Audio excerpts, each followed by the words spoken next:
Go flat tracker. Go flat tracker. Go, go, go. Go flat tracker. Go flat tracker. Go, go, go. Go flat tracker. Go flat tracker. Go, go, The Clever go. Flat Track Pod is brought to you by our partners 193 Racing, MX Inc., Classic Wheel Spokes and Otway Hydro Blasting, Rider Sport, Euroka Fencing, and of course, Clever Flat Track products. They support us, so go support them. Now on to the episode. Go Flat Tracker. Before we carry on with this episode, I'd like to introduce our latest pod partner, Trac Rite Suspension. Whether you're a racer or a weekend warrior, Trac Rite have got you covered. All right, so welcome to another The Clover Flat Track pod. I'm pretty excited, actually. We've been teeing this one up for a little while. Of course, me being slack, it's taken longer than it should have. But it's all actually working out. My guest today is Wendy Snyder, filmmaker of Angels of Dirt, who I had the pleasure of meeting in Nautilus in the Netherlands, which was fantastic because if I didn't, this probably would never have happened. So welcome, Wendy, all the way over in the US of A. It's Wisconsin you're in, or Chicago, or it's all shares the same time zone. I'm a bit confused. I'm not. Yeah, I'm in Wisconsin. The city is Madison, Wisconsin, which is the capital city here in the Midwest. Chicago time in the Midwest. Okay. Yeah, so I did Yeah. actually do a bit of Google mapping, and I've sort of got an idea of where you may be, but you're in a basement in your studio hiding from everyone. So that's pretty cool. Yes. Yes. Looking around, it looks like you've got a bit of atmosphere happening in there. Sure. So this is where you like to chill out and work. Is that where you did a lot of your editing? Yeah, I mean, right in this chair. You know, the studio is 2,000 square feet in the basement of an old building on Madison's east side. And I've been here for over 8 years and have done the majority, if not all of the post-production work since 2016 on Angels of Dirt. I recorded all the music down here, did all the editing down here, a lot of photography for the film. So it's a wonderful space to it's a wonderful space to produce documentaries. Is that a bass amp in the corner down there? It is. You know, I've been in bands, and that's a speaker. That's a 610 cabinet over there. Yeah. I play guitar. I play a Stratocaster into a Marshall head. I mean, into a Marshall cool. with an old British East German head. Yeah. So my Right. music days tapered a bit once the film production really began to consume most of my time, because I think Angels of Dirt has 25 original tracks, and most of them were done here. Yeah, cool. My musical career as a drummer in a punk band ended when I started taking bikes more seriously. And the band was there's only two of us. We're a two-piece bass and drum band. Injuries and, the risk of being injured and then not being able to play gigs and all that sort of stuff. So I had to make the difficult choice. And some days I still regret it. I sort of think, I wonder where we could have gone. But, no regrets, move forwards. That's what we've done now. We're doing all this stuff for racing. And that's what brings us here. Let our listeners know, did you actually do any riding and racing yourself? And how did Angels of Dirt all get started? I didn't do any racing, but I've been riding in high school. I had I think it was a Honda 404 Super Sport. So I rode that around New Jersey before I moved to New York and then moved out to Madison. And I've always had a street bike, but I'm not an avid rider. I just really enjoy motorcycle riding. I found out about racing and flat track from driving back and forth to Milwaukee from Madison and seeing the motocross and the flat track activities on the weekends. And so I just got curious and decided to go and check out some races. And then I noticed a lot of young girls that were racing, 5-year-old girls racing motocross, racing flat track. And so I decided to start interviewing them. And the first person I was introduced to was Charlotte Keynes. So that was in 2006. Yeah, okay. Yeah, I thought I asked you in the Netherlands, but maybe not. I thought you were actually friends with her family at the beginning, but I guess through going to the track and starting filming, you became friends. Yeah. Yep. Yeah. It was very welcoming at the beginning of production, and I think that's why I decided to keep going with the film. I just felt comfortable and awkward, because I was always filming, but I felt welcome. I think I just felt welcome. So it was wonderful. So that's sort of crazy. Like I said to you off here, I've written some notes down. I'm not used to using notes, so it's throwing me out. Uh, but I was actually one of my questions was it always the intention? I mean, I don't know if our listeners and viewers know actually the whole gist of the film or anything about Charlotte Kane's actually for that matter. A lot of them do follow American Flat Track, but even myself until I heard Scotty Dubler talking about your film on Off the Groove podcast. I didn't really know about Charlotte. I started researching a little bit and then, found out the story. I don't want to totally destroy it for everyone that doesn't know the story, but I was wondering if that was always your intentions on focusing on her. But then with what happened with Charlotte, I guess that sort of dictated it. Is that how it happened? Well, Or I mean, I think so. I think it's both because I had latched on to Charlotte. Primarily she was one of the main racers that I was shooting. It was, the first era of shooting for Angels of Dirt was a little bit over 3 years, and she was the focus. I mean, if I was camping at a race, I was camping near her family. I was popping by there for dinner to shoot some footage. I was shooting her at school. I was meeting her teachers. I was going to her softball games when she was growing up. I wasn't doing that with any of the other racers. So there was a draw to Charlotte and the feeling that I had and the welcoming feeling, being a young filmmaker who didn't really know what she was doing. Like I wasn't sure where the story was going. In fact, when I had to stop the film after a car accident and then I started another film in the interim, I was always wondering what I was going to do with Angels of Dirt because I felt like, the film had just been sort of swimming around interesting young females, but where was the story? And so the story got very complicated when I came back in because I had all this footage of Charlotte emerging as a young racer. And then, of course, when I took some time to not work on the film and do another project, she was really emerging. She'd gotten her pro license and she was coming up as somebody who was noticed. But the flat track community, as you know, it's so small that everyone gets noticed on some level. It is a fairly small family of racers. Once you enter into those professional environments, it's a very small group, and if you're a female, you stick out, but you don't stick, you stick out, but it's such an ability sport that, once those racers put on their helmets and go, that's who you're watching, is you're watching the person on the bike, not the woman on the bike or the guy on the bike. yeah, so that is quite a big message in the film. I, Hmm. as you know, I did watch it in the Netherlands. It was quite distracting because there was a lot of noise going on in the background and Yeah. and stuff. Thank you very much for sending me the screening because getting to watch it again, I sat here in my office with my noise cancelling headphones on and just actually got sucked into the film. And I'd like to watch it again because I think you sort of it's one of those films you take more every time you watch it. Some of the things that really did stand out to me was the female focus, which is forever grabbing or growing momentum in sports, all sports, especially motocross and motorsport. I think you're seeing more and more of it. And I've always been, because we do have women's classes here in our title meetings. To be honest, I don't know where I sit because, like you say, once they put the helmet on, I look at them as another racer, not a female or a male. I mean, I Hmm. get my ass handed to me all the time by other races, whether they're male or female.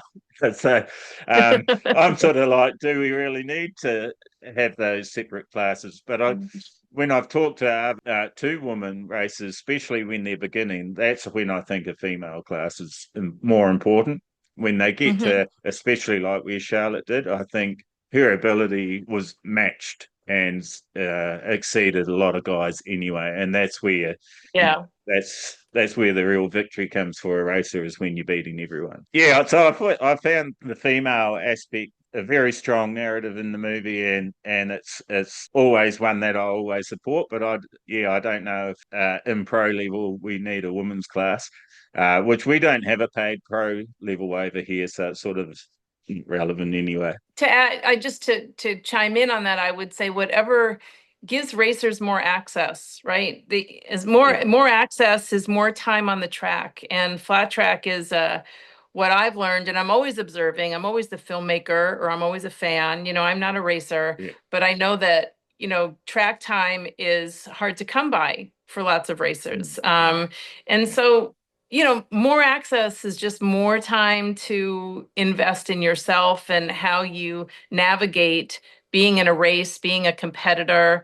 I spoke with a friend of mine recently who crashed and it was her fault. And, she's learning about how she needs to act on a track when there are races that are below her ability or above her ability. All that comes from, regardless of your gender, it just comes from time working with people, getting pointers and practicing your craft. Yeah, Yeah. good point.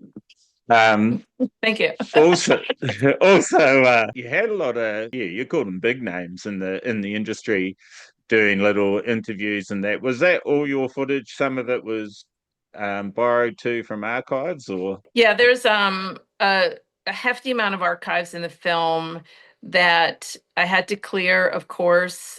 That was very time consuming, but in the end it was, everybody that I asked about using footage said yes. I don't think, other than I had to pay for an aerial photograph of Aztalan in 1956, like that is, and I had to pay $50 for that photo.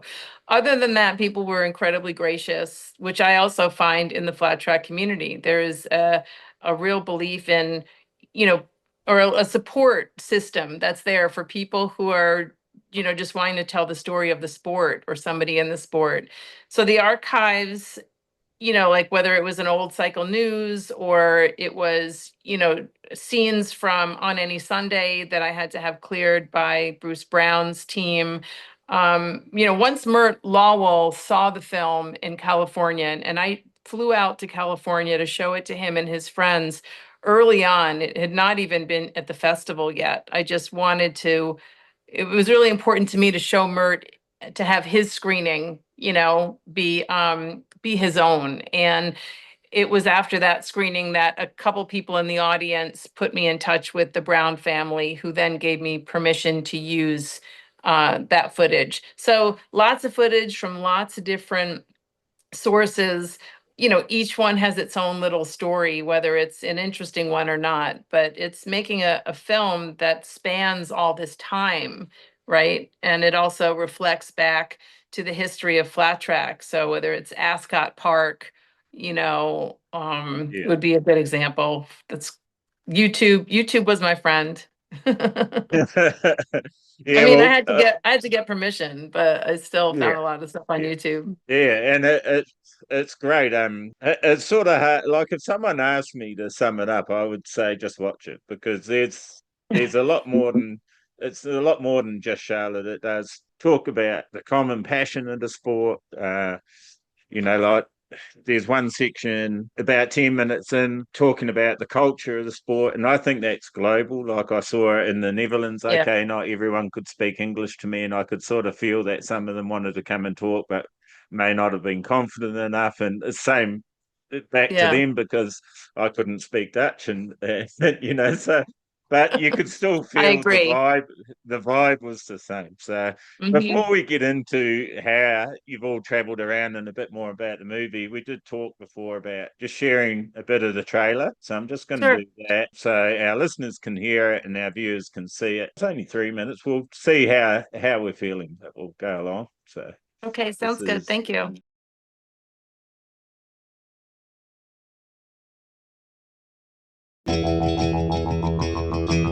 Up the inside, Charlotte Canes makes a bid, moves into 35L, coming to the front. 2 laps to go. We still got 8 bikes battling for the lead. Here comes Charlotte Canes up the bottom. 35L from West Allis, Wisconsin, your leader. Here comes Gillum up to the high side. Got 2 more corners to bring the checkered flag home. Here comes the young female Charlotte Canes to win a semifinal here at Rapid City. Charlotte Canes, man, oh man, what a run working through the field. You win the semi. What's the expectation now for the main event and your team?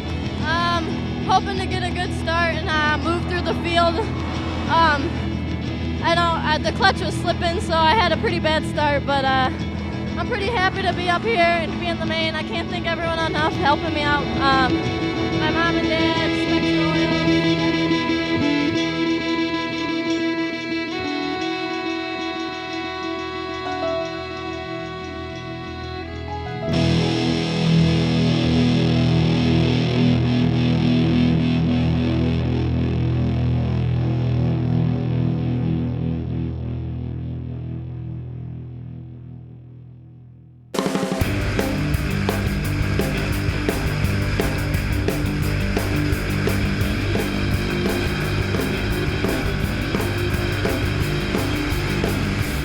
Dirt track is where racing started. If it wasn't for dirt track, who knows if motorcycle racing ever would have became something. Wild World of Sports, dirt track on TV, when it's coming. So you go fast, you turn left. It sounds easy, but if it was easy, anybody could do it. To go down the straightaway and pitch that bike sideways, it's the most amazing thing in the world to watch. I feel as comfortable sliding sideways at 120 miles an hour as I am sitting on this sofa. We're racing literally inches away from each other, and you could throw a blanket over 5 or 6 of us at a time going down the straightaway. When you hold a motorcycle wide open on a dirt track and you throw it into that corner with the back tire out, and then you start picking the throttle up, because who picks the throttle up soonest is who gets out the corner soonest, and who gets out of the corner soonest and gets the best drive is who has the most straightaway speed, who's got the best lap time, who's going to win. I believe flat track's the most exciting form of motorcycle racing in the world.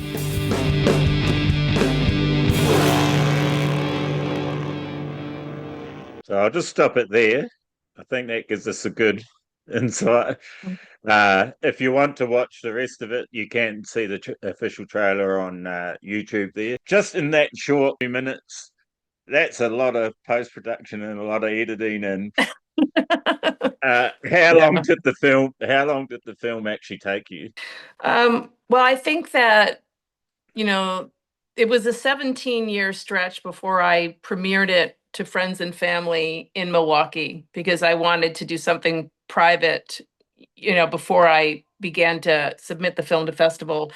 So of that 17 years, it was just start and stop, because as an independent, this is a fairly grassroots project where if I might have had to work for a year straight before I had a window enough to not work and work on Angels of Dirt, or then do fundraising. Anyone who, who works on films or projects, art projects, independent projects that cost money, knows. And I learned a lot from other projects. I knew that I had to get a good legal team to clear everything. I knew I had to, make sure that my fair use ducks were in a row. You have to insure movies. That costs a few $1,000s. So all these components were happening, in a timely manner.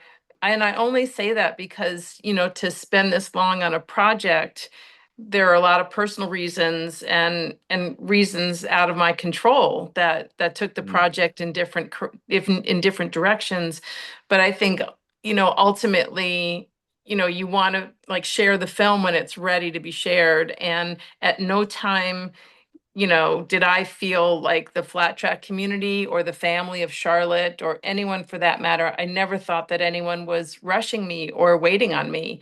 And if I had felt that pressure, I think it really would have corrupted my ability to feel my own anxiety to get the film done, but I never had this layer of pressure from outside. So, I'll just forever be really grateful that I was given space to do this work, and it was really important to me to get it right, not only for, Charlotte's story, but as you mentioned before, there's a lot of different layers and dimensions to the film, because I know that it's a film that will work with a broad audience, but that audience is going to learn about a niche community in motorcycle racing. And it was important for me to present the whole picture of the community and the sport.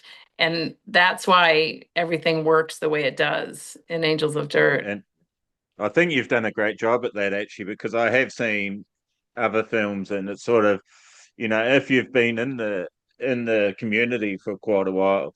Sort of like, oh, here we know that, you don't need we don't need to see that sort of thing.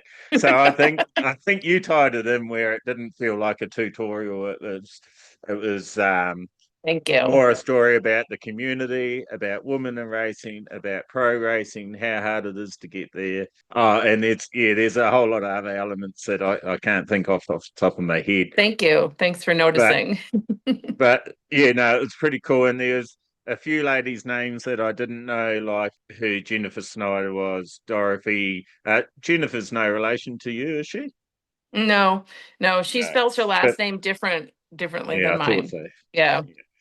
Yeah. Dorothy Rowe, I think it is, Debbie Sands, Alex Arlette Smith. Smith. Yeah, so Yeah. I didn't know who Yeah. any of those races were. Shayna Texter, know who is. Yeah. And Tammy, Nicole Jessam it's Tammy Mees. Jo. Yeah. Nicole No, Chadwick, Tammy Tammy Jo Kirk as Kirk. well. Yeah, Yeah. yeah. Yeah. Oh, I've forgotten her name, and I haven't written it down. Was it Kilkenny? Is it Lindsay? Lindsay Kilkenny? Is she a Well, photographer? Lindsay, yeah, she's a photographer. Yeah. She Yeah, did race back then, in 2006, 7, and 8. I have a lot of footage of, she was a participant. She was part of that regional grand national group that they started in Milwaukee. So yeah. she was part of that. A lot of women were in that scene for a while. And Yeah. and is she a relation to Dave Kilkenny or those Kilkennys Li- or no? Lindsay is married to Dave Kilkenny's brother. Yeah. Oh, okay. Yeah. Yeah, Yeah, who's right. not a racer, but I think Patty. And what, when you talk about the women that you see in the film, I think that the Angels of Dirt, and this will happen in other films as well, but I knew that the film was going to be a gateway for exploration into who women are in this particular motorcycle sport, but also just in motorsports. So it doesn't really give you, it's not 7 documentaries about 7 different women. This is Charlotte's story, but Charlotte as a racer and the flat track is got this rich history and it's difficult to dig up. That's what I found. Archives Right. are not for everybody, but it's not a lot of people just weren't filming. There are some Yeah. lovely beautiful black and white images or color images from people racing. But, also with Charlotte, even her pro footage, and we know this from watching races, the camera is focused on the first like pack of 6. And then it's Yeah. Yeah. probably 3, If and then it if might you're be lucky, 2. yeah. Yeah, Yeah. Yeah. exactly. Yeah. So it was challenging. And I think, my last film was challenging in the same way. I had to I wanted to convey first person experience for people using sometimes archives, music, or words, just to try and get people folded into the moment. Charlotte's story, well, it sort of was the focus when you started filming her and everything. But what about the title? So was that always there, or did that come later? You hear funny stories about how names of films come up, or even businesses, all sorts of. Some people have them right from the beginning. Sometimes it's a happy accident. How did the title of Angels of Dirt come around? Angels of Dirt just emerged casually. Like the first week that I was shooting, I started calling this project Angels of Dirt. And I know that because I would, need to get releases from parents, when I would shoot these interviews back in 2006. And, the project was Angels of Dirt. And it was interestingly, and I did not stage this here, but Charlotte, when I was working with her as a kid, had drawn the like me a logo for it. Can you see Yeah, that? awesome. Yeah, She had okay, drawn me that's like fantastic. and so interesting that this is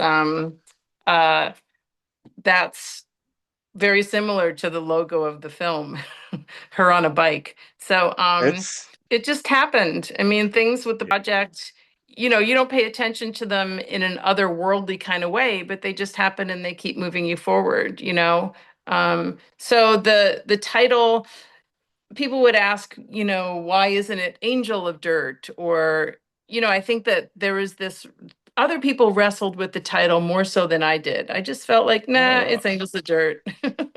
Yeah, or when you Yeah. watch the when you watch the film and you can actually, Mhm. fully concentrate and get sucked into the film. Like I was saying before, there's a lot more. Yes, it is Charlotte's story, but there's a lot more to it than just Charlotte's story. And I think Angels of Dirt is perfect title because Thank with you. that female focus, it's probably a pretty old timer view, but a chick could be an angel, uh, Yeah, I'm a why little bit not? old school, there's a million songs about a girlfriend being called their angel, that sort of Yeah. thing. So for me, it really worked. You can certainly, equate an angel to a female or to a young woman. That's certainly what I did, but I think that my perspective has expanded since then, and Yeah. the idea of something that is angelic, it just means otherworldly or intense or pure or beautiful,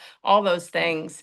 And it's also just fun. It's just a fun title, and so I think I route back to that. I love the title of the film, and I think that people who are especially connected to Flat Track love it. But then I have people who have bought the shirts and hats because of the title, knowing nothing about Flat Track or All right. Charlotte. So I like when that happens too. Yeah, that's fantastic. And let's sort of go on to, like, we've never had a filmmaker on here, which is to me, and I've always had a little bit of an artistic line going through me, been in bands and done all sorts of weird stuff. And what was it like for you when you started going to these film festivals, and what sort of reaction from non-racers did you get? Let's start there without overloading you with too Yeah. many other questions. um, I think that, well, when the film premiered in Madison, Wisconsin, where I live, people know me and they had heard about the project for many years. And it was, it premiered at a very large old theater. I think there was close to 700 people when the film premiered. And a few Awesome. folks came in from Milwaukee. Um, there weren't too many seats available that night, and I would say that 90% of that theater were non-racers. And it was really beautiful to watch a very spirited audience, really connect with Charlotte and, follow her along this journey and cheer for her or laugh with her or respond to what was happening in the film because they knew her in the end. Mm. And that was such a win for me emotionally to feel that I had given her story out, to in public. I'd given that story, that I felt so close to, and and it was received really well. Milwaukee was the same. It was a really great turnout at the film festival.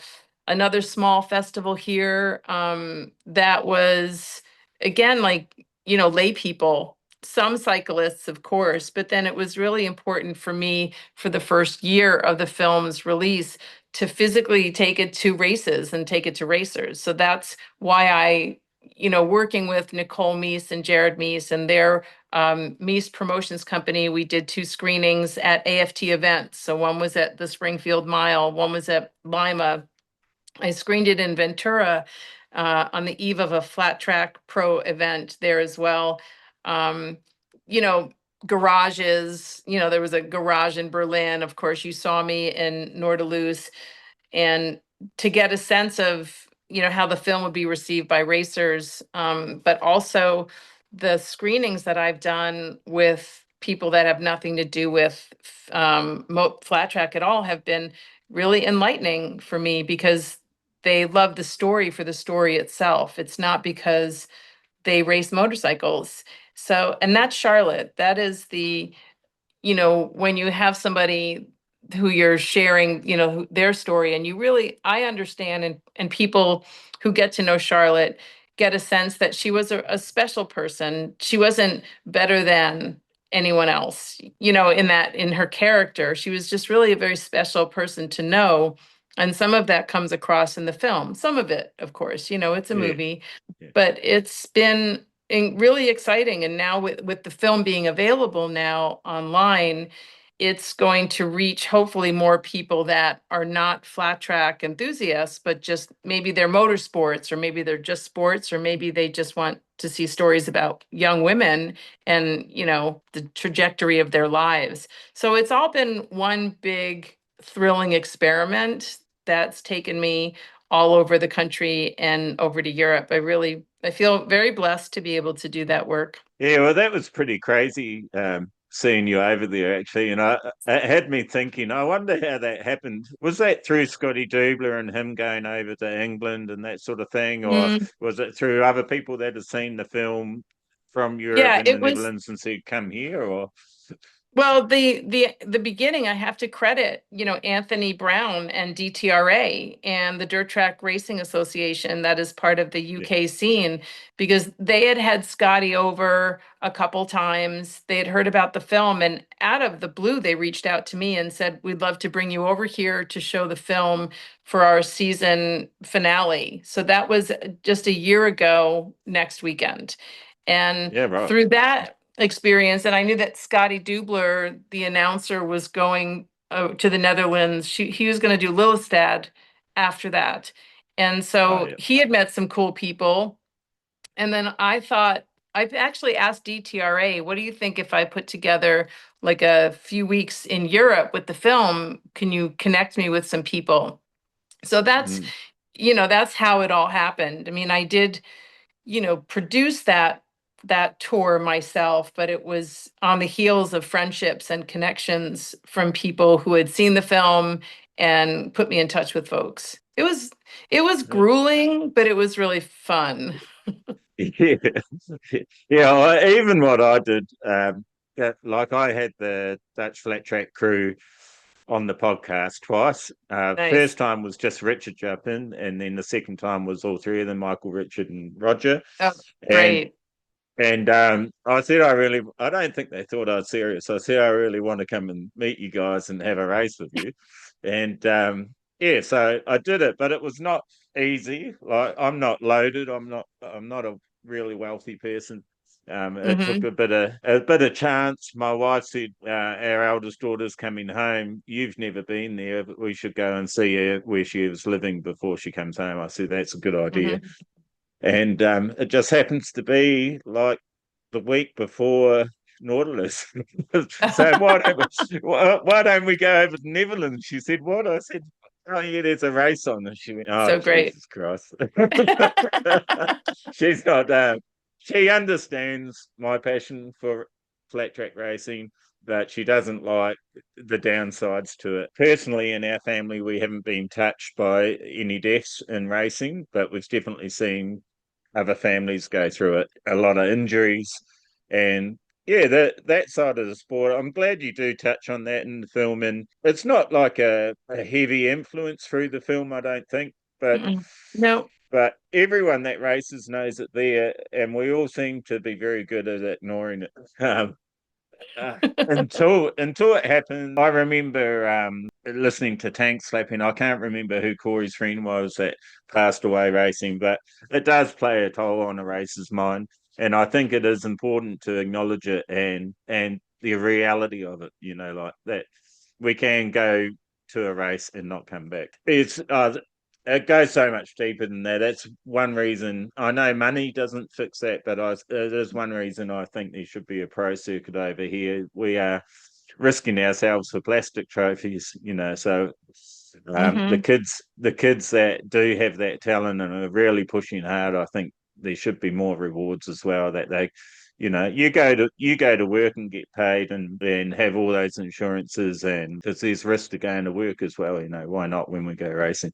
But yeah, I don't want to get off topic of the of the movie, Well, but but it I also. mean, I think that I see, it's an interesting layer of Mm, professional flat track racing and amateur flat track racing, because that it's a high risk sport. But I think that when I think I used to ask that question of, where does fear take, how do you deal with fear, in flat track racing? And I learned early on that that's not what any racer is dealing with. Racers are not, if a racer is dealing with fear, they're probably not racing. There's a sort of switch that is on with flat track racers, and that's what I'll speak to, because the film is about that community. But I think that everyone takes it seriously to a certain extent, and it's interesting what you see is why can't there be a more of a sort of celebratory beacon in the way of recognition. Where are the pro racers? Where's the Yeah. pro race, pro professional opportunities? And it's going to be interesting to see that emerge in the ways that it does. Flat track is the most, for me, and and I started watching flow racing, this season because Scotty's there announcing, so I feel like I've got this person that if I have a real serious question, I can just text the announcer on my phone and he'll probably answer Yeah, me. that's pretty cool. But it's also just like small enough a community to watch, and you get to know, some of the riders, and I found it just really interesting and entertaining. Also, the film is coming out, so I want to look through the lens of a fan and see, who might watch Angels of Dirt this year, and what, what's the response going to be, from the racing audience. Well, I hope you have a few hundred new viewers from Australia, because I know no one's watched it apart from me. I'm pretty confident no one would have watched it apart from me in Australia. So I'm hoping we can bridge that gap. So that is part of the reason you're here and why we're doing this now. Mhm. Is I mean, I would love to be able to say, yeah, I'm going to fly you out and let's film this at meetings around Australia. I mean, Yes, maybe we could still do that somehow. But I would love it. you are bringing it to an online platform. Is that correct? How's Yeah, that all working? And do it's we have great. links for that or? Yeah, the link, by the time your audience's viewers or listeners are hearing this, the link is live. You can just go to angelsofdirt.com and click watch, and it takes you to a platform called Eventive. Eventive Yeah. is more of a filmmaker platform, and Okay. yeah, and I did a fair amount of research. If you do Amazon, your film kind of goes into the black hole of circulating around. You can't really control much with Amazon. Eventive was really put together for film festivals and got incredibly popular during COVID because festivals needed to continue. And so they went online. And so it's a very secure platform. um it's nice, it's boutique enough for me because I have a lot of questions when I'm taking a step like this, but I think it's the best first step I could take with getting the film to a large audience. And it doesn't mean that I wouldn't do an event. I think the events are really incredible ways for people to come together and watch Angels as a community, and they offer a certain vibe, but Mm. I think that the community is really waiting for this to be available, because showing it to people and having them say that they want other people to see it and not be able to satisfy that felt like it was motivating for me to make a decision to figure out how I was going to get it out there. And I would have loved to have, somebody call me up and say, I've watched the film, I'm a sales agent, and we're going to put it on these platforms for you, and thank you very much, we'll buy your film. But that didn't happen, or it hasn't happened yet. So Hasn't happened yet. yeah, Yeah, yeah. I could see someone doing that. So is there a fee for someone to watch it on the platform or? Yeah, it's a rental. So you rent the film, and I think you have like a week or so to watch it. Yep. Okay. And All right, yep. cool. What's nice about the film, the platform is, I can add extra content at the beginning, at the end, or if I want to, I Oh can yeah. do a virtual event where I do an interview with somebody who's in the film and offer that on the platform. So it opens Oh up a yeah. lot of nice doors. So you could put the podcast on the platform? I could put a link to the podcast on the platform. Oh, okay. Yeah, right. Yeah, Well, that would be I cool think I because can. Yeah. I'm going to share it as much as I can. That's one of the things why I started this podcast, is because the dirt track or flat track, we have to be careful with names over here in Australia because we have our own discipline of flat track or dirt track, and it gets quite confusing. So that's because they race on 2118, so it's slightly different configuration and setup, and the tracks are prepped what you would call a cushion track, if not a little bit deeper. So now wow. I've got into creating the term Australian dirt track, which is 2118, or Australian flat track, which is 1990. Yeah, Are those, I'm sorry, are those wheel sizes? What are sorry, those yes, they're numbers? wheel sizes. Yeah, Oh, they're wheel wow. sizes. Interesting. So, Okay. so a standard motocross front wheel is a 21 inch, and then they use, which is more commonly an enduro rim size, an 18 inch on the rear, and that's because there's a block pattern tire, which is a trials tire called a Michelin. That's the best, fastest tire. So that's why, in Right. those conditions, that's why it is that way in Australia. Yeah, the whole reason we started the pod was because the flat track world, the industry, like you refer to it as small, it's small in Americans' population numbers. It's even smaller in Australia. but once, and in Europe, as you see, but once you start connecting all those dots together, the family becomes quite large. And that's what this podcast Yeah. is all about. That's why I talk to people all over the world, not just in Australia.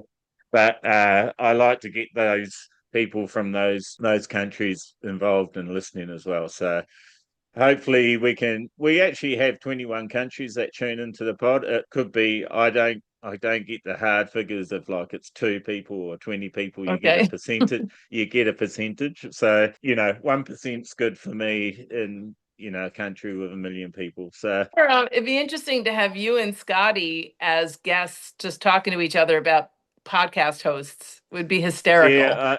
You yeah. know. I don't want to. I don't. Scotty's got a bit more ground than I have, but I did actually. I don't want to throw him under the bus here, but I'm going to. I did actually reach out to him and say, "Would he like to do a cross pod and just talk about racing and then Hmm. share it with both our audiences in a different country?" But I never heard back from him. But he is a busy man. I'll give him that. So. He's a Uh, very, very busy man. Very yeah. busy. Yeah. I But don't know if he had someone organising his life for him, and they were the reason we never heard back from him. But I don't think so. I think he's just really busy. But yeah, he has been, people like yourself, Darcy, or Scotty, who, have watched the film or been connected on some level, and feel like this is, for your audiences, the people that you're all connected to who love flat track, this is just this new this new piece of media, this new film that's out there that gives another opportunity for people to get to know someone like Charlotte Caines, and yeah, also a small community. It's not, my film is not, Angels of Dirt is not a big pro film. It's not a lot of pro racing in Angels of Dirt. It's a lot about people, families, how people deal with loss and success and relationships. Yeah, so I enjoy that about the film. and it's funny because that is actually a huge part of this industry, if you want to call it that, or the community. Well, it's all one and the same, isn't it? It starts. You can say it starts from the top and runs down, but it's sort of backwards in flat track. It starts at the bottom Hmm. and runs up. So Yeah, it that's what starts I at the see. grassroots, and then someone comes along and offers a pro series for people to be their best. They're being their best right from the beginning because they're chasing their personal goals to get better. So that it's a funny thing. I actually stood on the podium, which hasn't happened for a while, a week ago, 2 weeks ago, and actually did a bit of a speech about that because No. there was quite an emotional feeling in the room for some reason. I think it was just getting at the end of their club championships. And I was just looking around the room and there was like, I don't know, maybe 70 people in there or something. And they all hung around for presentations, not just because they were getting a medal. Not all 70 people were getting a medallion or a trophy. They were there because they just love being together and being, all share the same common interests. What I'm trying to say, it's not just about the actual racing, it's about the personal development and the connections that are being made at the racetrack. Yeah. And I really did get that from the film, and it was sort of tearing me up a little bit because I can feel that over here, and we see I have that community over here, and Yeah. I might Yeah. not go and hang out with these people during the week and catch up and have coffees because it would take me 5 hours to get there to have a coffee and then 5 hours to get home. But Yeah. people will send me a message and say, "What do you think about this?" Or can Yeah. you Oh, help me cool. out with this? and that's the same thing. It's really good. And Yeah. when you lose one, we did lose a few riders last year, and unfortunately they were very young, and yeah, it really hurts. Yeah. I don't know if we deal with it well enough. It sort of does get brushed under the carpet a bit. I would like to see some films, a film made acknowledging our young riders, and not just the young ones, but all the riders that have lost their lives in our sport over the last however many years. I'd love to see an Australian version. It really does celebrate Charlotte. I was trying to think Yeah. how to say it without being offensive, but it was sort of like she was the perfect actor for acting Charlotte, and she was Charlotte. But it was like it gives you an appreciation for a good actor because they draw you into the film and make you connect to them. And that's what I feel with her. Like, I don't know, she wasn't acting, she was being herself, but I don't know, like she couldn't have done it any better. I don't know if it's I don't Well, know I if mean, that's right. I think it is, she was really Charlotte was really fun to capture, like Yeah. to film her and to be around her, to watch her, to react to her sense of being funny, to see how hard she worked, to notice how cordial and polite and sweet and appropriate she was. She had all of these layers to her. And then, again, as you learn in the film, like she is funny, and she's a trickster, or I remember this afternoon when Jack and Charlotte were leaving Aztalan, and she got in I don't know what size black pickup truck it was carrying a trailer, but she got in and drove, and she was 8 years old or something, like little aspects to her that moments become these memories, and some of those are in the film. A lot of those are in the film, and I really thank all the people, friends, family, and racers that contributed to my desire to tell this story. And no one ever asked me how I was going to use any piece of footage or any photograph. Nobody denied me an interview. It was a very beautiful open channel to tell the story of Charlotte Keynes. And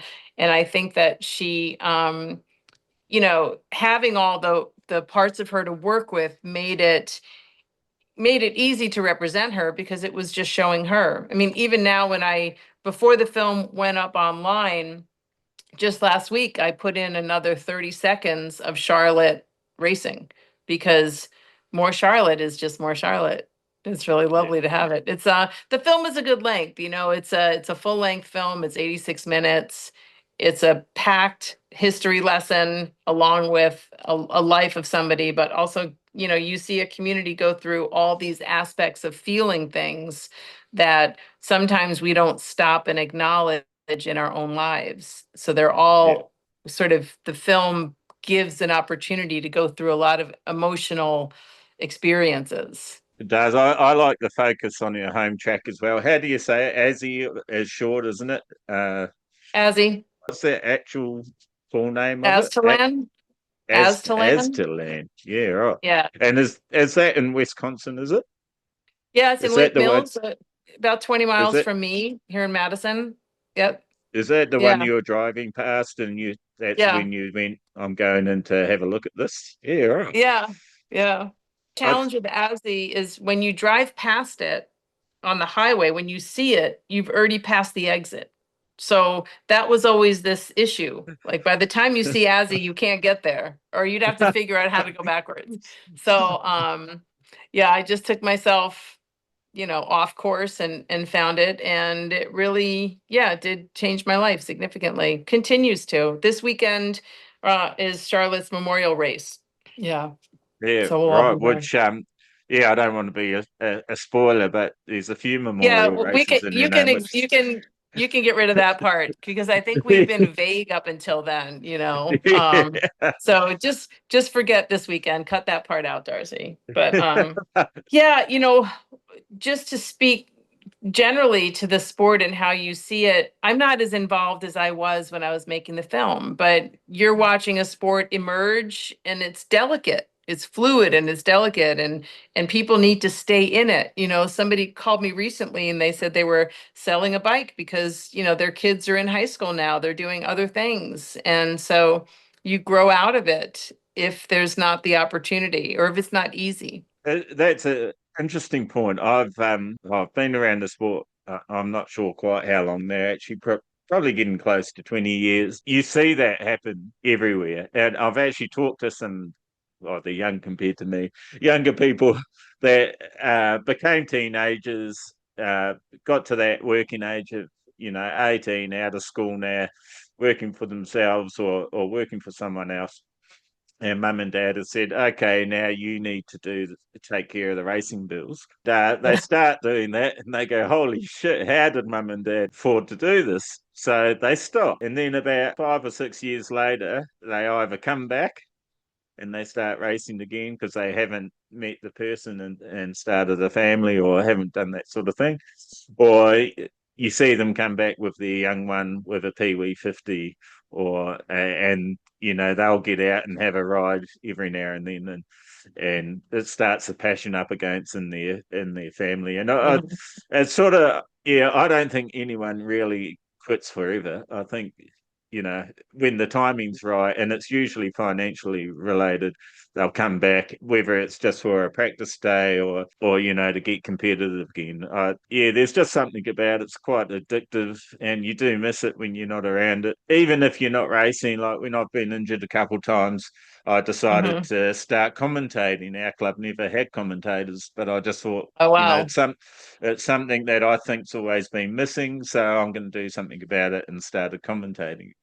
Which actually really helped me with the podcast because, some people, my immediate family would say I can talk underwater, which is is almost true. But I do get shy like everyone else, and it's intimidating having your voice going out into the open, whether people are listening or not. It's I get anxiety like everyone else, and it was a big deal. But it kept me. That's when I really noticed there's more than just the racing. Like you can stay tied into this community in other ways, promoting events, making a film, making short films of a racer or a group of racers and putting them online, and you still come out of the weekend going, that was a great weekend, hanging out with like-minded people, and that's why I think the sport could get as big as post-war again. You see those old post-war videos, and there's thousands and thousands of people around the track. Well, they didn't have devices to be sitting at home on, so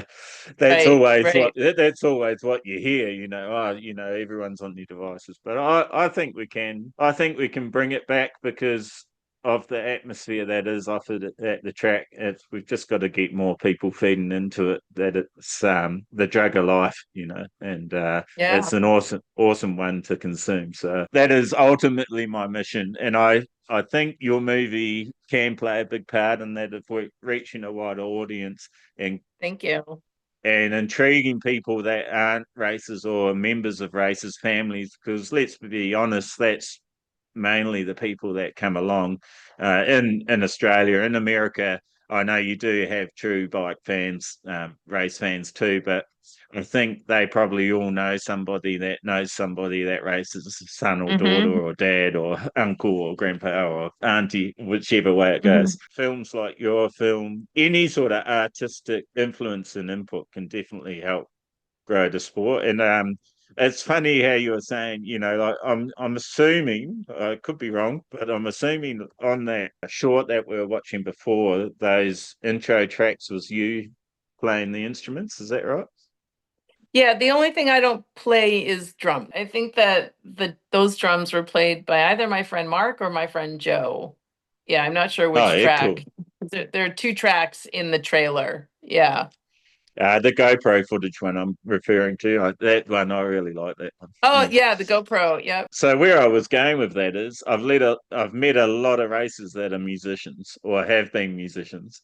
So there's some common threads that you find through the flat track community, and musicians is one of them. Artistic people tend to be drawn to that high adrenaline sort of sport. I'm not sure why, but it is. There's I think that like in flat track, what I've noticed is there's a real component of strong individuality in flat track racing, and there's also a strong community. So those two things exist side by side.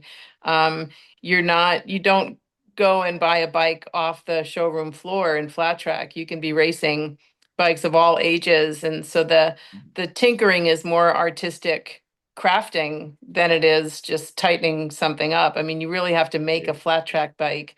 So Yeah. that is almost, that brings in an artisan component that, that really relies on creativity and skill in a way that I think other motorsports are different. I wouldn't say they don't have, because I don't know about them, but flat track felt like I was meeting people who, did have a music thread in their life or an artistic thread. They were more of, not really outsiders, because I think that sounds too isolated, but just there's a lot of individual characters in flat track, and that is really attractive. Definitely is, and it's bike building's a big part of flat track racing actually, and it is very artistic, and then you've got all the fiberglassing and all that. It goes on, and it drives me crazy when people say there's no flat track industry, because it's just total bullshit. But anyway, here we go. Come on now. Yeah. Yeah. So what else have I got written down here? So you were sort of saying it then, actually, community and individuality.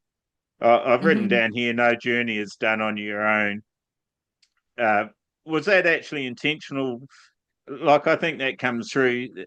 I can't remember which the quote was. Someone actually quoted in the film, I think, that you don't do it on your own. It's the team around you as well, and the community around you. So was this actually intentional to have that sort of message in the film, or that just naturally came about? I think that I would say that it's natural, because I don't think that I would have sought out that sentiment as much as reacted to it and felt like it was organic, Yeah. So I mean, with Angels of Dirt, it's it's a very spirited project. It just is. Everyone involved, it spans a long period of time. So, if only my tenacity were the outcome, I really needed to wrestle with myself quite a bit in the making of that film. But I think because I felt like I just did not want to give up on this story, particularly because of Charlotte Kane's,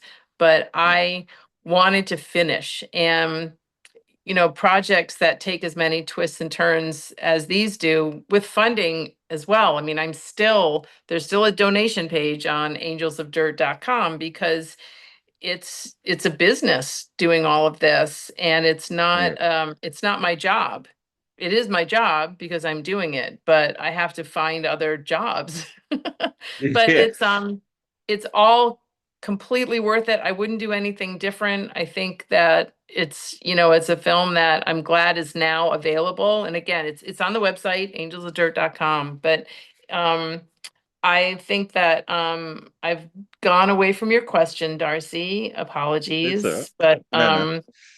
there was nothing, I didn't have to craft any kind of buzzy, ideas in the film. They were all derived from experience, every single one. Yeah. Yeah. And I think it was just how I was going to string them together, right? Because you can have, when you have Scott Parker talking about the excitement of bikes being on television for the first time, that is going to help people understand that these feelings around this experience were really important and were springboards for a life of motorcycle racing. I think that's really cool. It is really cool. Yeah. So you mentioned Scotty Parker there. You had Jay Springsteen, Bubba Shawbut, Mert Lawwell, Dave Kilkenny. Yeah, I mean, it's pretty amazing, actually. That I mean, Dave came in. Dave did 4 interviews. I think I felt like he was really somebody that was a pillar in the movie to tell a lot of aspects of the story, to really fill people in on local tracks, the local vibe. It was very important Similar with my last film, like I had to use interviews to help craft a story that a lot of people outside of this community didn't know about. So, and Dave was so great for that because anyone would talk to him anywhere about Yeah. anything. And So, it works well because it's not, it doesn't feel like I said earlier, a tutorial, you're not, doesn't feel like you're right. being talked at. It sounds like he's telling a story, Yeah. around the campfire sort of scenario. And it's, Yeah. Yeah. yeah, easy to watch. And, yeah, I appreciated that. It looked like he had quite a big role in Charlotte's career as well. Hmm. So yeah, it was a good one to have in there. And going back to Azzy, that track just blows my mind. Like with the fence around it and stuff, there's no way we would be allowed to run on a track like that in Australia. Um, Really? yeah, our laws actually so we've had a few races going. As you know, Tom Drainer's an Australian, and then Yes. Thomas Herrick went over this year as Hmm. well and made his debut. And his mechanic, Jack, I was talking to them actually at the last AFTN, which is Australian Flat Track Nationals. I was talking to them, and yeah, and even the drones, I've talked to them about it before, Matt, Tom's dad. And yeah, you're, for a country that sues each other, your say health and safety laws are a lot lax than ours, and we can't figure out how that works because everyone says, "Oh, Aussies are so relaxed," and that. But yeah, well, I think we're Well, a I bit mean, more nanny or something. Yeah, well, what we do in the States is we sign a release and that's yeah, it. It's a done deal. So, and in every riders meeting, especially, in the amateur tracks, and what I heard Al Sumner say every time was, if you don't feel safe, talk to somebody. You don't have to race. We'll refund your money if you're not feeling like this is a safe place for you. It is, and that I think that also, really spawns independence. People are making their own decisions. Charlotte wouldn't race the track if she didn't feel good on it. And Jack, her father, Jack Keynes, was not somebody who pushed her to do anything. He just helped facilitate what she really wanted to do. And I haven't seen too much outside of that in flat track racing, but I have to say I've not, really gone like behind, the curtain of what a certain vibe might be like in the pits. But for the most part, it feels pretty good around flat track races. Else I don't know if I would want to go to them. yeah, yeah. That's it. I mean, So I don't know. It's a personal question for me because it sort of interests me as a consumer. So most of our viewers and listeners are consumers. Some may be creators, but you don't realize the journey and how, like you said, over 17 years. That's a massive. That's a massive task, a massive journey. Life was yeah, happening as well. You're trying to find ways to balance it to finish the project.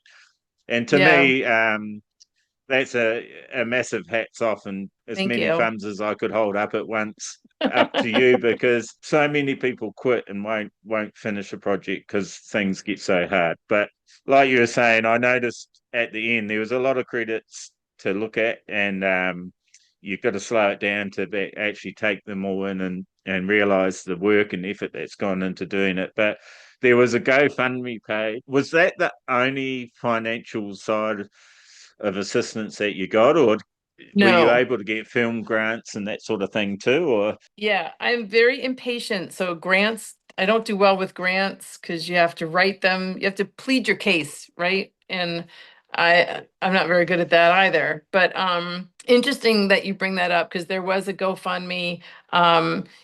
Midway to finish the project, there was some incredible sponsors that came on board and knew how important the story was. And one in particular was Jerry Kennedy, who reached out and, basically wrote a check for me to finish the film. I mean, and that was years ago, but yeah, I had, it wasn't one check. I mean, but it was the most that I'd gotten from one person. And he didn't know me very well at all. And I was introduced to him by Jack Keynes. And he was, not only generous, but very hands off. Any of the support money that I got for the film did not come, none of it was ever conditional. But after that, I knew that flat track racers rely on sponsors to get them to races. And so I took the same exact approach with the film. I called up sponsors who, knew certain racers and introduced myself to them, and sold basically like logo space, logos for the credits, or every screening that I've done in the last year and a half has been brought to you by screening for the most part. So it has not, like I've had to invest as well, but I wouldn't have been able to do it without the support of sponsors. And, if you go to the website, you can see there's a list of them. And they're always growing, or even, things like this, being on your podcast becomes a bit more valuable because I'm now like shepherding the film or companioning the film.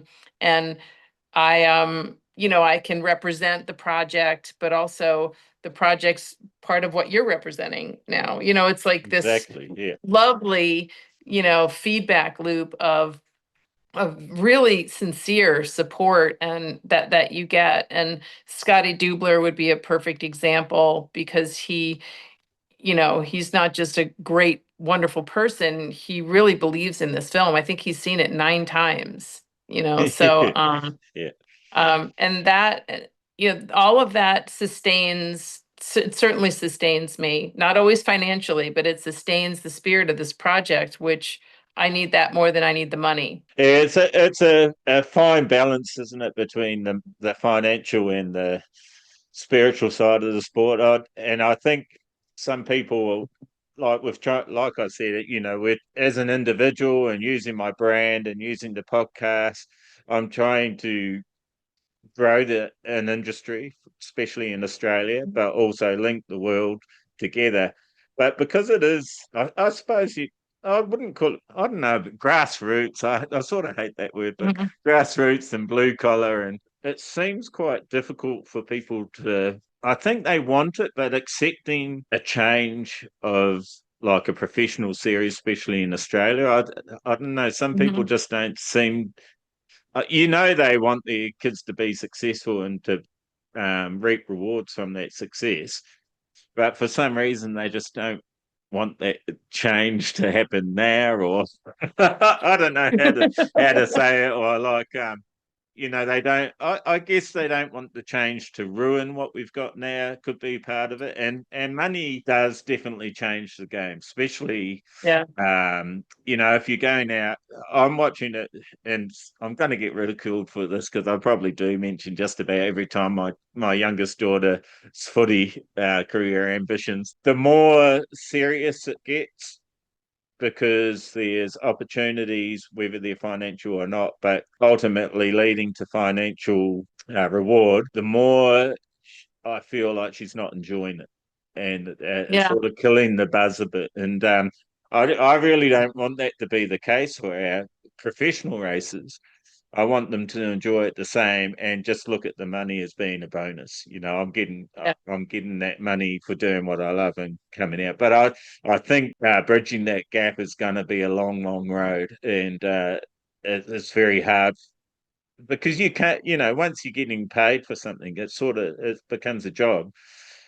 Most people, I love my job because I've got 5 of them and I love all of them. And Right. but some people aren't there yet, like in the headspace. They just Yeah. they don't look at it that way. Work is work, and we don't like work. It's a sort of cultural thing. It doesn't have to be like that, but it's what I'm trying to change. And this is why I wanted you on as well, and why I brought this up, the financial side of things, because you finished a project. You've obviously not always had financial support. You found ways to finance it yourself as well. But you finished it, and it's a great result. And I think that sort of sums up what flat track can be, and Right. Yeah, thank you. I hope all your hard work is one day financially rewarded, with a big check.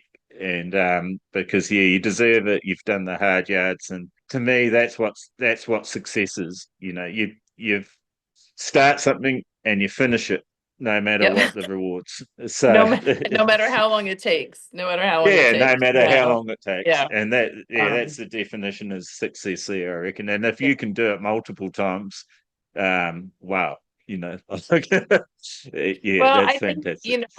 it's to have Angels of Dirt online now it's like a new chapter. I have no idea what it's going to feel like to Yeah, not steer the boat, I mean, I have to do a lot of promotion and nudging and share it, talk about it, write about it. I can do that. It's a lot easier than getting on a plane and going to Germany. yeah, But it's fun to get on a plane and go to Germany and play a film. But there are a couple other ideas in the works of, maybe other, profiles of women in Europe that might be interesting to explore. I think that mm, I love doing profile videos. I mean, that's long or short. So I have a series that's a bunch of short ones that I've done on artists. But I think that, getting to know someone through the medium of documentary film or through the genre of documentary film is quite a gift. And I put a lot of value on people's stories. And I didn't know where the film was going when I started, but I still felt like Charlotte was somebody who I was drawn to. And that's part of it. I mean, there were other women that I was drawn to as well. That's just what happens. Documentary films aren't written. You just you put the time in and things start to happen. And then yeah, and then you get Angels of Dirt. yeah. I'm still trying to get my head around that actually, because like I was saying before, it's like Charlotte was the perfect actor. You were filming her, you didn't know how her life was going to pan out, and I just keep looking at those and replaying those images in my head of when she was younger and developing. Her passion for the sport just flows out, like oozes out. Like Mhm. there was nothing Mhm. else going on in her mind apart from riding bikes, which obviously, as someone that it's, I would say I'm equally as passionate. Yeah, you can connect to that straight away. Yeah, it was just, I don't know, it just, without ruining and having to cause more editing for myself, the storyline sort of perfect in some ways. Uh, which is hard to say, I guess. But look at how she touched so many people, how she touches so many Yeah. people, and And still then look at what touches. will happen You know, now. Now yeah, I saw her dad recently and I was like, it's gonna go out into the world now. And there you go. It's what I what knew does for what does he think about that? Like, does that help him, or does it make it harder, or have you talked to them about that, or I think Jack just loves the story and there you go. Jack loves the yeah, story and Jack loves that people love Charlotte. And there's not a lot to talk about around that. I think he came and saw the film with everyone else for the first time when I did the first private screening for about 200 people in Milwaukee. He didn't want to see it beforehand. He didn't want to see it as I was making it, and I didn't want him to see it either. I felt like as a filmmaker, editing a documentary, once I started showing the film to people, I would curate who the audience was because I needed certain feedback to get a sense of where I was at. But those early cuts of Angels of Dirt were 3 hours long. This film is now like under 90 minutes, but people who knew that I'd been working on this for years and years, and when I was finally handpicking people and saying, "Can you come on Saturday? I will buy you dinner, I will have coffee, and can you watch this film?" And that's when I knew that I had an audience because that was the audience for Angels of Dirt, was over the first couple years was maybe 10 people, but those were the 10 most important people for me because I knew that I was on this track that was going to represent the story I wanted. And then when I finally, honestly, the most important person who came in and watched the film was Dave Kilkenny. And when he watched the film, and really gave me that thumbs up, like not a change, no feedback, no questions, no no confusion. It was all just, it was a real game changer for me because he understood what I was doing, and for him to feel like I was, I mean, I think he saw it a few years back and he's like, "You're done. The film's done." I was nowhere near done. I had so many things to do on the film. I was Yeah. like, "No, I'm not really done, but thank you for thinking that I'm done." Yeah. So it's really interesting to see a project like this, go from the first. I can remember the first day I met Charlotte, first day I met her folks. I mean, there's all these things about that movie for all of us that are part of that span of time. It really was a very rich time to just be around. There was nothing overly special about it because flat track is pretty laid back, Yeah. but Yeah. I think that it's, I think that have seen so many people, like hundreds of people now have watched the film, and they leave feeling expanded from it. They understand flat track. They've met this person that was their sort of mascot through this journey that is the world of flat track in the Midwest, in Wisconsin, in Lake Mills on that track. Like they understand that because of Charlotte's experience. And that's super entertaining for me because I love it. I just love it. Yeah. Did Yeah. you uh did you ever, I mean, when you go into making a film, do you go in with expectations, or did you just sort of go, well, you've sort of stated during this podcast that you Hmm. didn't know where it was going to go, but are you surprised at the traction it is getting? Are you surprised about going to Europe, like how it's all falling together? All the traveling, I know you've done a lot of screenings around America, like you were saying, at race meetings and that. Are you still sort of pinching yourself going, all this has happened, or I think because my friend said something once a long time ago. He said, "You can't, luck doesn't come knocking at your door. You have to go looking for it." yeah, And I think that is what I'm doing now. It is not easy. I'm not pinching myself because I think I had to, like, because I bang my head against the wall a lot. I don't pinch myself. I bang my head against the wall. It is it's, I wouldn't say that it's lonely, but it's overwhelmingly isolating sometimes to figure it all out without I don't have a second in command, or I don't have a producer that's doing all the booking for me, or when you hire a publicity group and they totally drop the ball and they really don't promote what you wanted them to do. I mean, all these things you have to. There's only me and to deal with the crimes and the passions. It's yeah, all on my plate, and that has and I'm candid about it. It's worn me down in some regard, but I think that it's the people and the film and the project that is the most, inspiring and elating. Elating, is that a word? Elative. I'm It's I'm not sure. I don't know. You can keep that in as I try to Yeah, express myself. so someone It's will know. it's just so odd, it's amazing, Darcy, meeting somebody like yourself, or the people in Nautilus. I mean, hands down, like the warmest reception to me in the project. And that was a tough screening because we were in what I would describe as a circus tent that was quite bright. And so the Yeah, visibility of the film was really not what I would have wanted, but yeah, 30 or some odd people under a rained out, track event, or in a rained out track yeah. event, sat and watched Angels of Dirt for that whole time. Nobody moved. It was really quite beautiful. Wonderful people. That's what means quite a bit to me. Well, I'm really glad you were there because that event would have been a real stinker for me otherwise. I think it was 35 hours each way. That's the longest trip I've ever done to a race meeting. I was very, very fortunate. I got to ride with the Royal Enfield crew on Friday and test the track out and try the bike that Nice. I was borrowing and that sort of thing. So I Oh, still got a cool. ride. I still got a ride, but I was excited that you were going to be there. Yeah, the rain rained on our parade, as you say, on was it the Saturday? Yeah, and Yeah.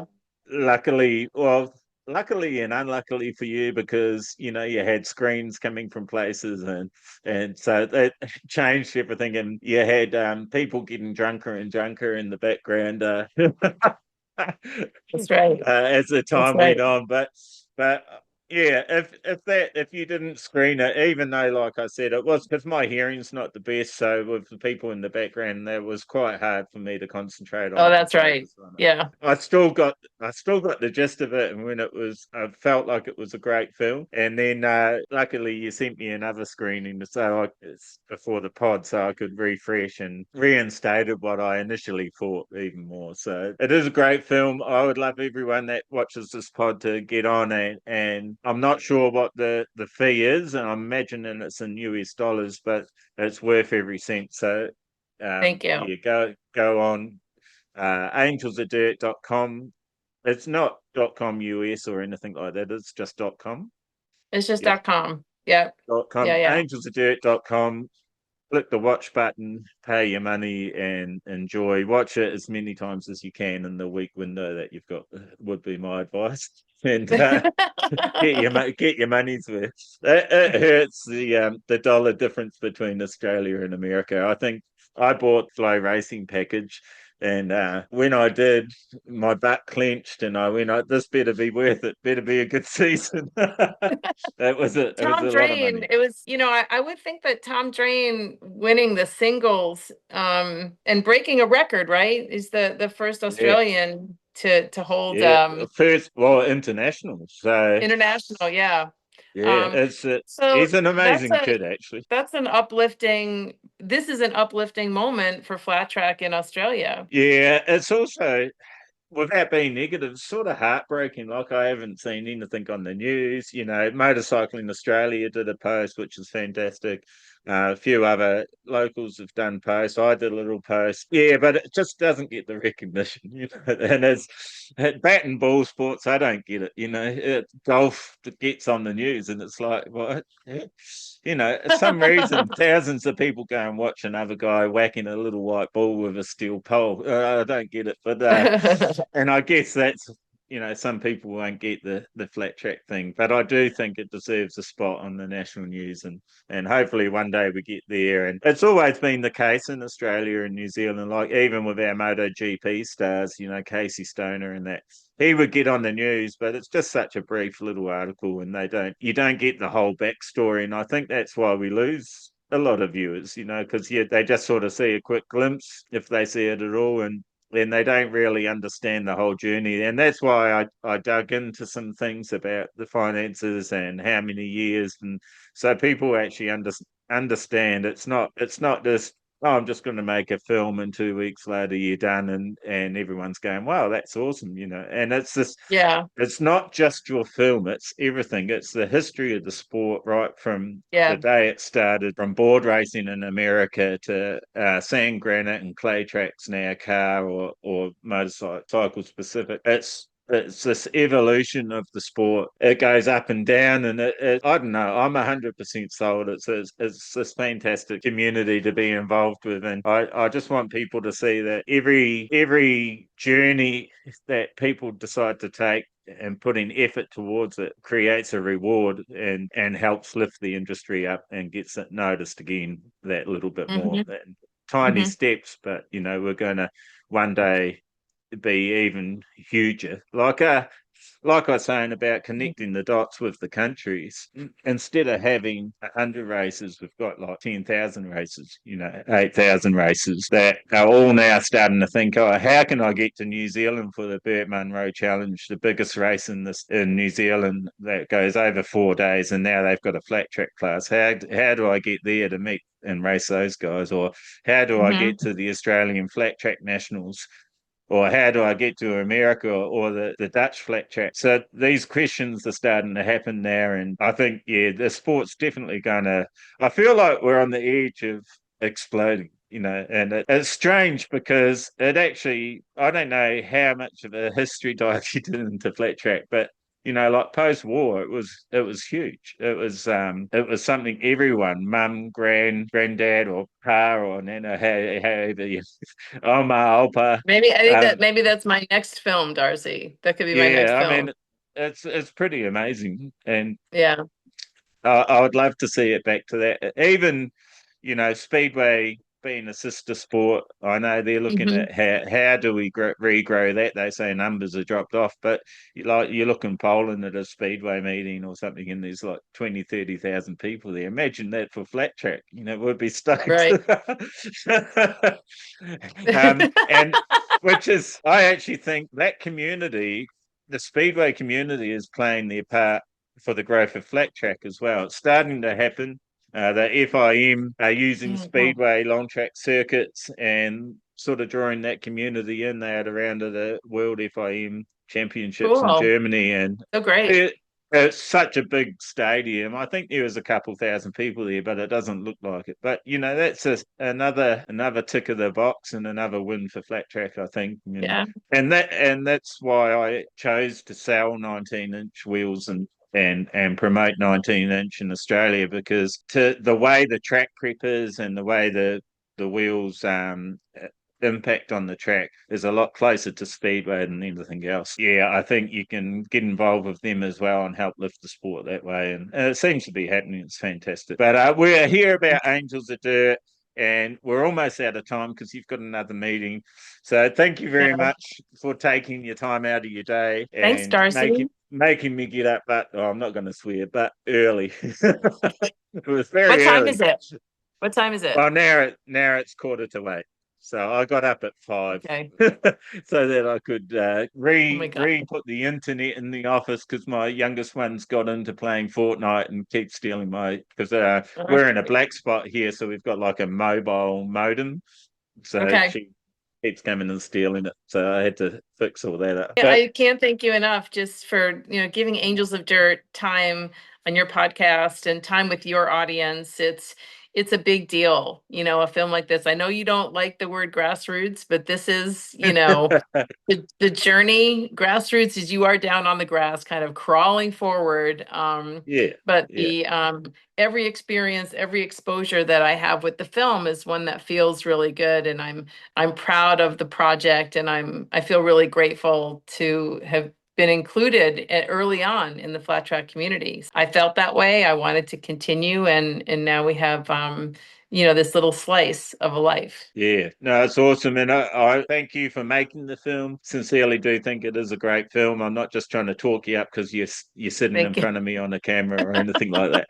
No, it is a great film. And I don't know if I'll match Scotty, but I'll definitely watch it a couple more times before my window closes on the link, hopefully. And yeah, keep pushing people towards it and towards our sport, hoping that some people will want to join that grassroots community, and because that really is where it all starts. And to Yeah. be honest, it's the funnest side of the sport. I mean, that's why we do it, so we can hang out together, have bonfires, camp, and then do what we actually love doing and go and see how fast we can go and push ourselves. So, and I There you think you go. captured all of that, as well as a bit of the pro stuff, the emergence. Well, it's not really emergence of women in the sport, is it? Because they've always Mm-mm. been there.